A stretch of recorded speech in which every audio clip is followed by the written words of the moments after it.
Assalamualaikum. You are you and I am Jasmine. Hi, welcome to my channel. This is actually my first ever video on YouTube. I've been given a video assignment for my managing self class. So I decided to do a video called My Secret Writing Techniques to an Easy A since it's SPM season. I believe I am the right person to do this kind of video since I myself got an A for my SPM 2018. And oh, bonus! One of my essays also got picked for my school's magazine. So that's that. Oh, and don't forget to push the subscribe button. Now let's move on to my first technique. Number 1. Always choose a story. Do not, I repeat, do not choose a factual essay for your continuous essay. If you don't have adequate facts and info to do a factual essay, then don't bother doing it. If you do, then be my guest. But if you're like me who doesn't read as much newspapers and has as much facts as a quarter fill bottle, then you're better off doing a story.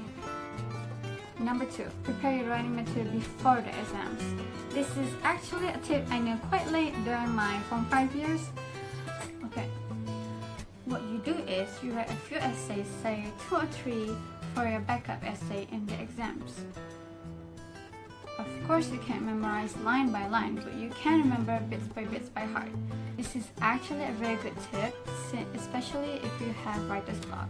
You can search first on what essay you want to write and check your spelling and grammar so you don't blank out during the exams. Oh, a tip, if you can't think of a good story from your own experience, I suggest you get ideas from writing prompts on the internet, moments that you would enjoy happen, or songs.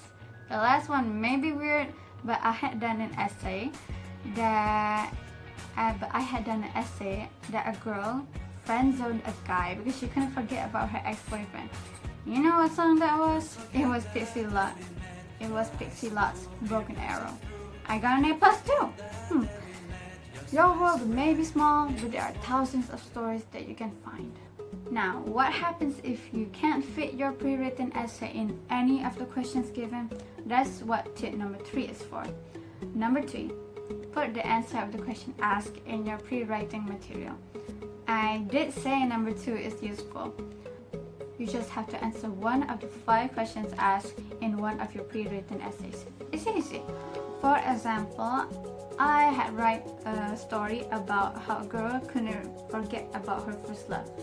The question is, how does music bring an impact to one's life? I wrote that the girl's first love gave her a playlist filled with her favorite songs, all compiled by him. Now she'll always be reminded of him every time she listens to the playlist. See, I just answered the question.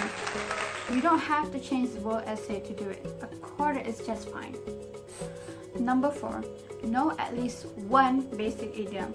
In the exams, they require one idiom for you to get marks. This is actually easy, even though a lot of people think it's tough. The idiom doesn't even have to be long or hard for you to understand. You can get marks if you just write one basic and simple idiom. You don't even have to memorize it, just know it by heart.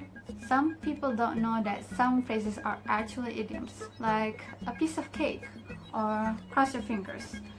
Those are all idioms, people.